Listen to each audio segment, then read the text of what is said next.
Tuan-tuan tahu kenapa? Bila nak masuk, kena rokok. Bila rokok, kena hormat patung yang dikatakan Nabi Isa AS. Jadi sahabat jemaah jangan rokok, masuklah kok mana pun. Ada masuk kok buka. Punya korang ajar. Saya kata pakcik, saya kira jual ikan buka ya. Datang masuklah macam tu kan. Sebab bila masuk tu, masuk dia hormat lah. Memang dibuat oleh kerajaan Rom dulu tuan-tuan. Oh, mereka buat. Jadi bila masuk tu, kita jadi gelabah tuan.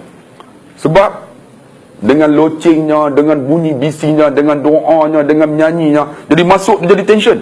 Ada pakcik-pakcik, makcik-makcik kata, "Ustaz, lemah Ustaz, jom keluar Ustaz." Jadi tak sempatlah tengok tempat Nabi Isa AS lahir. Jadi alhamdulillah lah tuan-tuan, bila dah masuk, kami pergi pula satu masjid, nama Masjid Nabi Ibrahim. Masjid Nabi Ibrahim ni 20% saja dikuasai oleh orang Islam. Ketika satu pagi subuh tuan-tuan, orang Islam tinggal semayang, tentera Yahudi masuk, tembak habis, semua mati, termasuk dengan imam. Bila mati tuan-tuan, Yahudi nak buat macam mana? Sebab Masjid Nabi Ibrahim ada makam Nabi Ibrahim, ada makam Nabi Yaqub, ada makam Nabi Yusuf, ada makam Nabi Ishaq AS, dan makam Siti Sarah. Jadi kawasan tu nak dikuasai oleh orang Yahudi. Mereka masuk tuan-tuan, mereka tembak, akhirnya mereka buat sekatan. Buat sekatan makam Nabi Ibrahim, kubur dia, kubur dan makam ada kawasan Israel. Nabi Yaqub kawasan Israel juga. Nabi Yusuf kawasan Israel. Cuma kawasan Islam hanyalah Nabi Ishaq AS dan Siti Sarah. Jadi nak tengok makam Nabi Ibrahim, tak boleh tengok. Mereka Yahudi ni buat lubang. Buat lubang dalam tanah. Kita tengoklah. Mereka letakkan lilin. Jadi tengok dalam lubang lah. Tengok dia tu lah. Tak boleh masuk.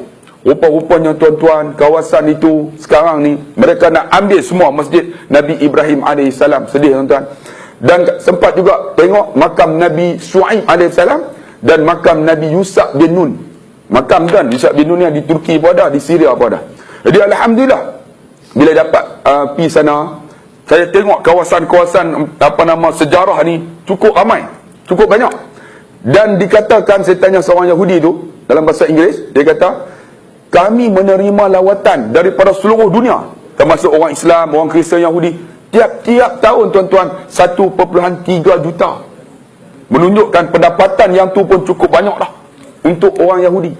Dan didapati Yahudi ni cukup takut. Takut apa? Takut kepada tentera namanya Hamas. Hamas menguasai Gaza. Fatah menguasai tebing barat. Tebing barat memang tak dikawal sangat. Sebab semuanya sami'na wa ata'na ikut. Tapi kawasan Gaza tuan-tuan sangat ditakuti. Sebab apa? Dikuasai oleh Hamas. Ada satu tentera namanya Brigade Izzuddin Al-Qassam, pengasas dia. Baru ni perang tuan-tuan dalam masa sebulan. Mereka jangka dalam masa sebulan Gaza akan ditawan. Rupa-rupanya tentera Izzuddin Al-Qassam ini mereka membina roket. Roket yang pertama disebut Al-Qassam, yang kedua disebut Al-Yasin, yang ketiga disebut As-Sijin, yang terbaru ni Ar-Rantisi. Rantisi ni tuan-tuan boleh tembak hampir 170 km sampai kepada Ipoh, dan ledakan dia hampir 200 km. Rupa-rupanya tuan-tuan, Al-Qassam sekarang ni boleh, kalau nak lawan lagi, boleh menang kalau ada Al-Rantisi tu, roket tu. Tuan-tuan kena ingat, kalaulah tentera Al-Qassam menang di Gaza, menunjukkan bahawa kiamat ni hampir dah tuan-tuan. Kiamat ni hampir dah. Sebab Yahudi cukup takut tuan-tuan ni. Sebab itulah mereka berdamai.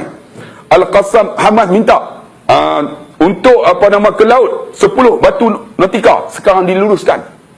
Minta buka 3 sempadan boleh.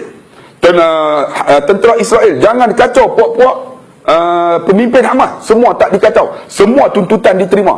Tuan-tuan kena ingat, kalau macam ni Yahudi takut, menunjukkan kiamat ni dekat sangat dah, hampir sangat dah. Dan saya 2 tahun lepas, sebelum berlakunya peperangan di Syam, di Syria, saya sempat pergi. Tuan-tuan kena ingat, di Syam ada satu masjid, nama Masjid Umawi. Masjid Umawi ni dia ada 2 menara. Satu menara Kristian punya, satu menara Islam punya. Dulu Rom, kemudian Islam tawan. Di dalam menara itu ada satu mihrab. dalam mihrab itulah Nabi Isa AS akan turun bersembahyang dengan Imam Mahdi, tuan-tuan. Sekarang masjid itu telah dibom oleh Bashar al-Assad, hancur, tuan-tuan. Hancur. Dan paling sedih, tuan-tuan, di Syria banyak ulama-ulama Sunni sekarang disembelih hidup-hidup.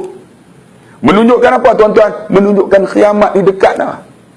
Dekat sangat dah. Dan tuan-tuan kena ingat, tidak akan berlakunya kiamat sehinggalah lahir Imam Mahdi. Imam Mahdi, tuan-tuan, akan turun di mana mereka akan dibai'ah dia oleh tentera yang memakai